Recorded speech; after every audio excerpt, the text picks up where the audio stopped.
होता है वो एक इमेजिनरी रीजन है स्फेरिकल। क्या है भाई, सेंटर पे है न्यूक्लियस। अब न्यूक्लियस के चारों तरफ एक इलेक्ट्रॉन घूम रहा है। हमने उसके फोटो के लिए 20,000 फोटो खींच लिए, उन सबको मिला दिया, तो ये सिचुएशन है।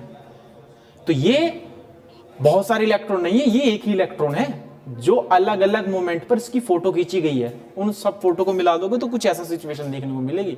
तो पता ये चला कि न्यूक्लियस के चारों तरफ जो इलेक्ट्रॉन घूमता है, जब अलग अलग मोमेंट पर हम उसकी पोजीशन देखेंगे तो इस तरीके का क्लाउड दिखेगा।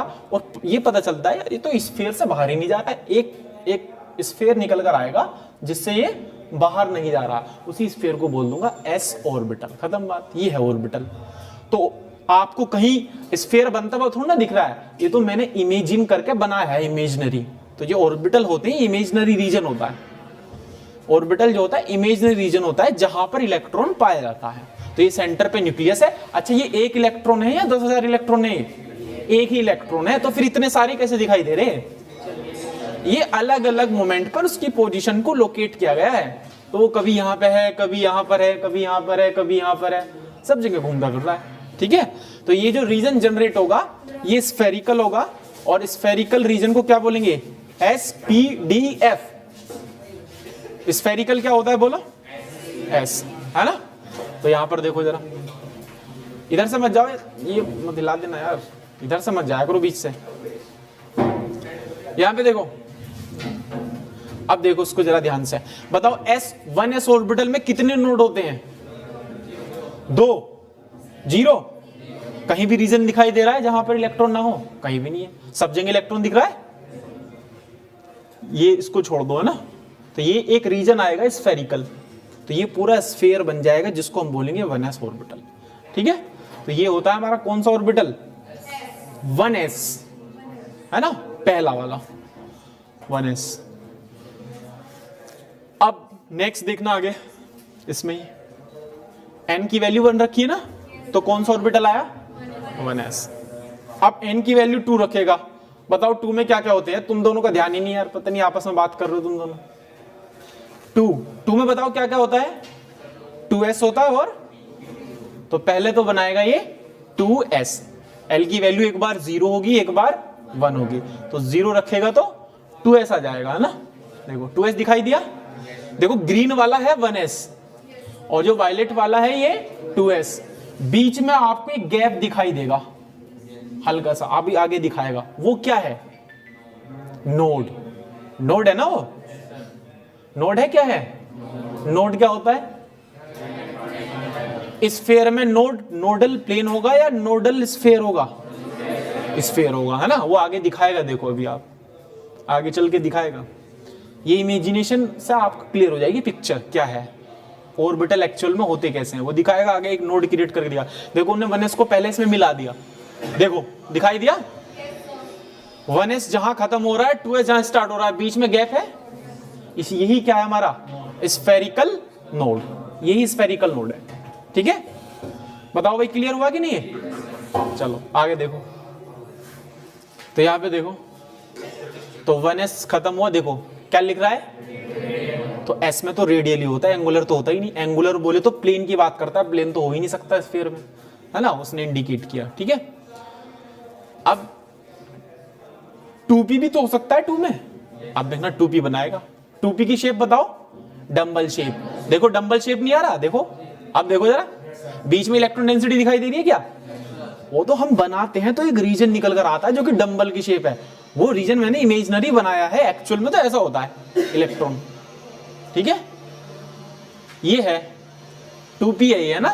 बीच में आपको दिखाई दे रहा होगा, बीच में इलेक्ट्रॉन दिखाए क्या? देखो देखो, p में 3 हो गए ना, 2px 2py 2pz, तीनों दिखा दिए इसने। 2px भी दिखा दिया, 2py भी दिखा दिया और 2pz भी दिखा दिया। ठीक है, अब ये तीनों है एक साथ, देखो कितनी कॉम्प्लिकेटेड पिक्चर बनेगी तीनों के एक साथ की। तो ऑर्बिटल कोई आसान चीज नहीं है, बहुत डिफिकल्ट चीज है, आगे चल के पढ़ी जाती है पोस्ट ग्रेजुएशन में। n = 3 में बताओ क्या क्या एग्जिस्ट कर सकते हैं? 3s 3p 3d 3s। ठीक है, 3s में कितने रेडियल नोड होंगे? 2। एक तो 1s जहां खत्म हो रहा होगा और एक 2s जहां पर खत्म, 2, है ना?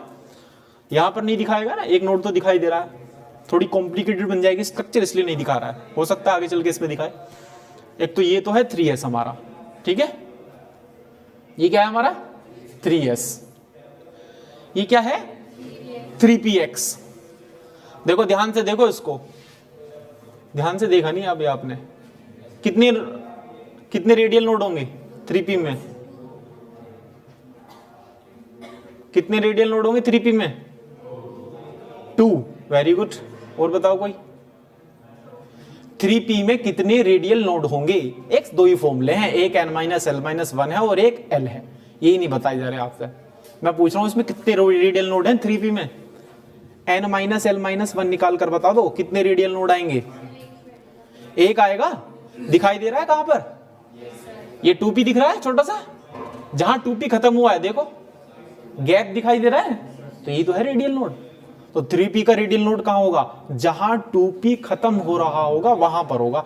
2p दिखाई दे रहा है इसमें, बिल्कुल क्लियर दिख रहा है 2p, ये रहा छोटा सा दिख रहा है, और यहां बीच में इधर इधर गैप दिखाई दिया, यही है हमारा रेडियल नोड। और फिर क्या स्टार्ट हो गया 3p, ठीक है, उसको फील करो, मजा आ जाएगा पढ़ने में।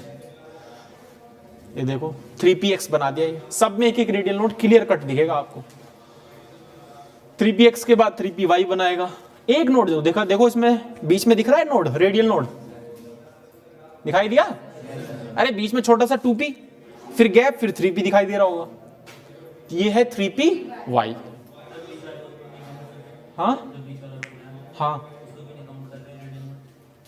आए थे तुम उस क्लास में जहां नोड बताए थे मैंने, क्यों नहीं काउंट कर रहे बताओ, ये क्यों नहीं कर रहे, कौन सा वाला, ये वाला सेंटर वाला, सेंटर वाला रेडियल नोड होता है क्या, सेंटर वाला नहीं होता, सेंटर को छोड़कर बात करते हैं, क्योंकि सेंटर पे तो न्यूक्लियस रखा हुआ ना, उसको छोड़ दो, उसके अलावा देखो ये कौन सा है 3pz, क्या इसमें भी रेडियल नोड दिख रहा है, यहां देखो ध्यान से, ये क्या है 2p जहां खत्म हुआ है, 3d कितने लोब होते हैं 2, देखो डबल डंबल दिखाई, डबल डंबल दिखाई दे रहा है, और 2 नोडल प्लेन भी दिखाई दे रहे होंगे, है ना, ये कौन सा है 3dxz, ठीक है जी। कुछ इमेजिन हुआ ऑर्बिटल कैसे होते हैं, वो कोई रीजन नहीं होता, रीजन तो हम बनाते हैं अपने पेन से, कि भैया इतनी ये रीजन तो नहीं बनाते, तो स्फीयर निकल कर आता है, कभी डंबल निकल कर आता है ना। ये एफ वाले हैं, एफ वाले हमारे सिलेबस में नहीं है, कॉम्प्लिकेटेड स्ट्रक्चर है, हो जाएगा ये। देखो न्यूक्लियस के चारों तरफ इलेक्ट्रॉन घूम रहा है, स्फीयर बना लेगा, एक ही इलेक्ट्रॉन है ये, देखो बना स्फीयर, इसको बोलते हैं 1s ऑर्बिटल, खत्म बात, वो एक ही है, बस एक ही है, वो घूम रहा है, स्फीयर बना देगा पूरा। बताओ सेंटर पे न्यूक्लियस है, ठीक है, इस तरीके से था जो मैं बार बार बोल रहा था कि वो एक ही इलेक्ट्रॉन है, एक ही इलेक्ट्रॉन है। हाँ ये क्लोज कर देना, ये दरवाजा लगा दो, ये दरवाजा, देखो p एक ही इलेक्ट्रॉन है, न्यूक्लियस के चारों तरफ घूम रहा है, डबल शेप क्रिएट कर देगा, एक ही है वो, सिर्फ एक ही है, हजारों इलेक्ट्रॉन नहीं है वो। इस तरीके से आई थी वो सारी स्ट्रक्चर। अब कुछ इमेजिन हुआ कि क्या है ऑर्बिटल, ठीक है, आगे देखो ये dz स्क्वायर है ना, ऊपर भी लोब नीचे भी लोब, और एक सेंटर में रिंग बनती हुई दिखाई दे रही है ना, बनी रिंग, कभी इलेक्ट्रॉन उस रिंग में घूमता है, कभी ऊपर कभी नीचे, तो ये dz स्क्वायर की फॉर्मेशन करता है। तो ये एक ही इलेक्ट्रॉन है, इसी का ये रिवॉल्व कर रहा है, तो शेप जनरेट कर रहा है अलग अलग, है ना, ये वाली दिखाई दे रही है dz स्क्वायर तक है।